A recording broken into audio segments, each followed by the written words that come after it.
তাই কিসের পিয়ার? বাংলাদেশের জনগণ তার পছন্দের প্রার্থীকে নির্বাচিত করবে।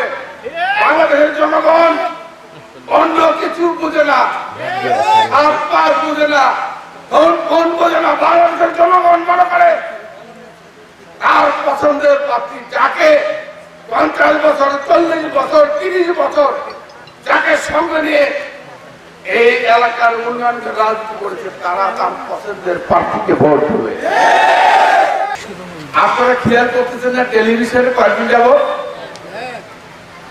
আমি সাংবাদিক ভাইদের বলতে চাই,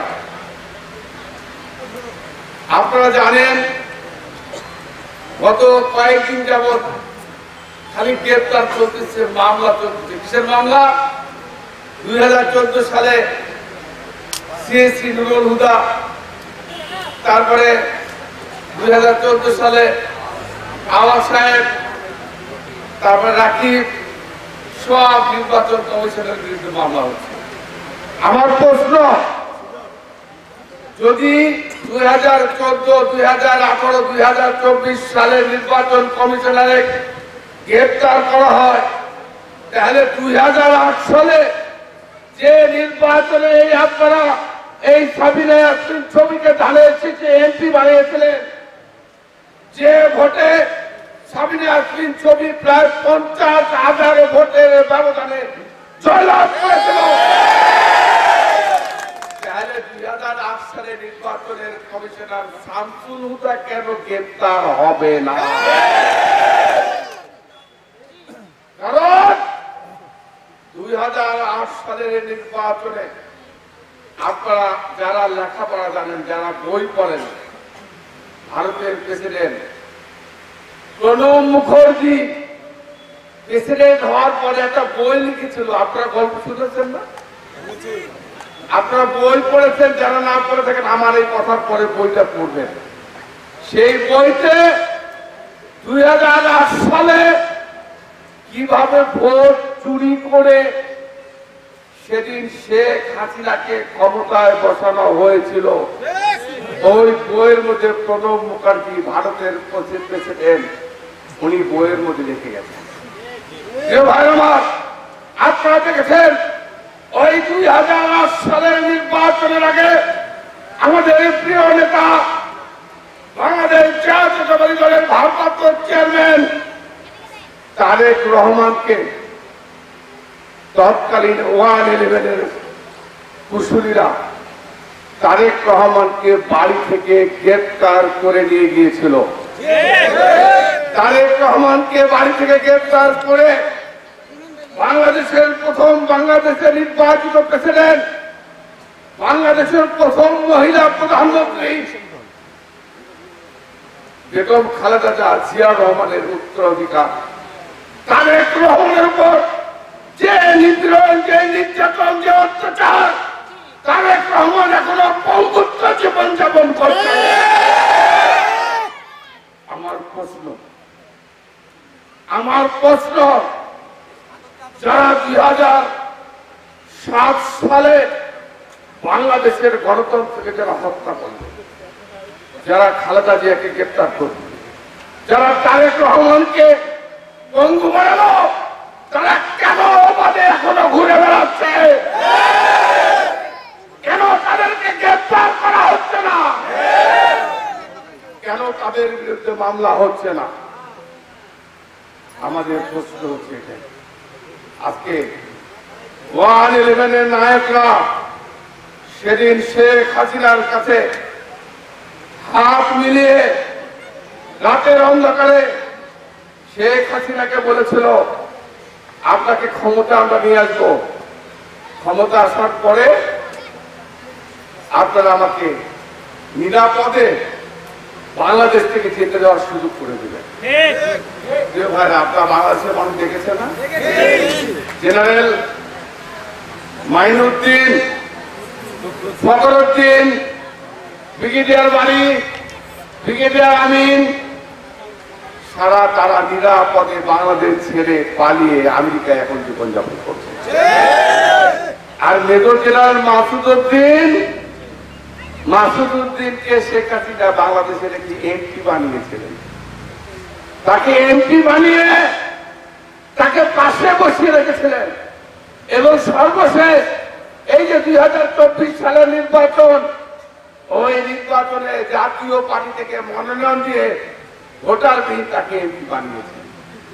আমি আপনাদের মাধ্যমে, আমার সাংবাদিক ভাইদের মাধ্যমে আমি বাংলাদেশের বর্তমান সরকারের কাছে আমাদের অনুরোধ থাকবে, যে কারণে 14, 18, 24 সালের সিসিদেরকে গ্রেফতার করা হয়েছে, একই কারণে শামসুল হুদা নির্বাচন কমিশনার যে কিনা বলে ওপেন মিটিং এ বলে কি আওয়ামী লীগের আন্দোলনের ফসল নাকি নির্বাচন কমিশনার, আন্দোলনের ফসল নাকি 111। প্রিয় ভাইরা আমার, এই জন্যই তাকে গ্রেফতার করে আইনের আওতায় অতি সত্বর তাকে জেলখানায় নিক্ষেপ করা হোক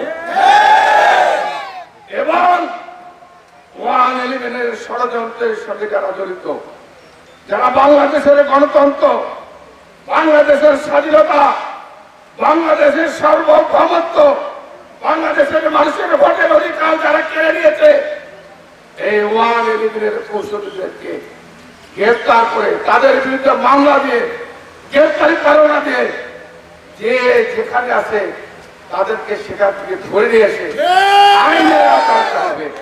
এটাই হচ্ছে আজকে জনতার দাবি, এটাই হচ্ছে আমাদের দাবি। কি এটা আমাদের দাবি না?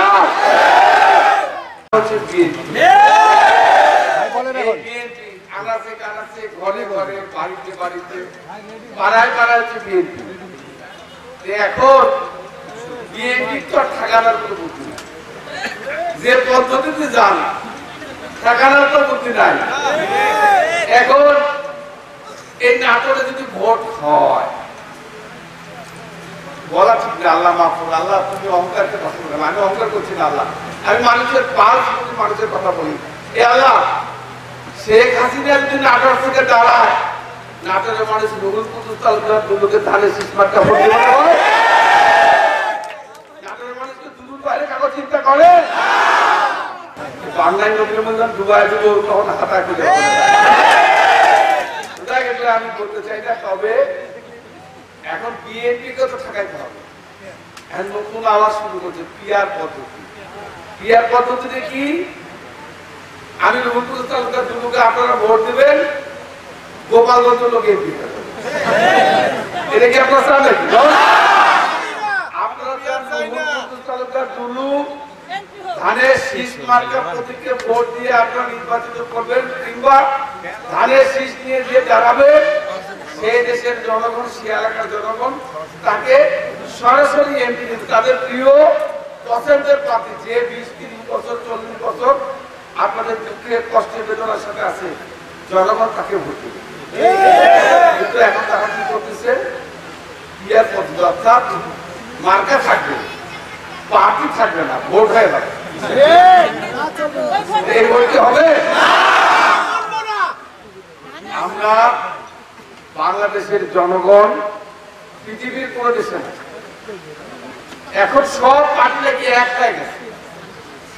দেখি পিয়ার পদায় কিসের পিয়ার? বাংলাদেশের জনগণ তার পছন্দের প্রার্থীকে এমপি নির্বাচিত করবে। বাংলাদেশের জনগণ অন্য কিছু বুঝে না, হাত পা বুঝে না, ফোন বোঝে না। বাংলাদেশের জনগণ মনে করে তার পছন্দের প্রার্থী যাকে 50 বছর, 40 বছর, 30 বছর যাকে সঙ্গে নিয়ে এই এলাকার উন্নয়নের রাজনীতি করেছে, তারা তার পছন্দের প্রার্থীকে ভোট দেবে। এর বাহিরে বাংলাদেশের মানুষ অন্য কিছু বলে না। পিয়ার আর ওগুলো বুঝে না, পিয়ার কিছু বুঝে না। তারা বুঝে পিয়ার বুঝে না, তারা বুঝে ফেয়ার। এই পিয়ারের বিরুদ্ধে ফেয়ার, এই ফেয়ার ভোটের জন্য 20টা বছর মানুষ অপেক্ষা করছে। আমরা চাই ফেয়ার পদ্ধতি, ফেয়ার নির্বাচন, যে নির্বাচনে বাংলাদেশের জনগণ তার পছন্দের প্রার্থীকে ভোট দিয়ে নির্বাচিত করবে, সেই ফেয়ার নির্বাচন আমরা অপেক্ষা করছি। এর বাইরে পিয়ার পদ্ধতির নির্বাচন বাংলাদেশের জনগণ মেনে নেবে না। প্রিয় ভাইরা আমার, তাই আমি আপনাদের কাছে অনুরোধ, আপনাদেরকে একটু আরেকটা সজাগ থাকতে হবে।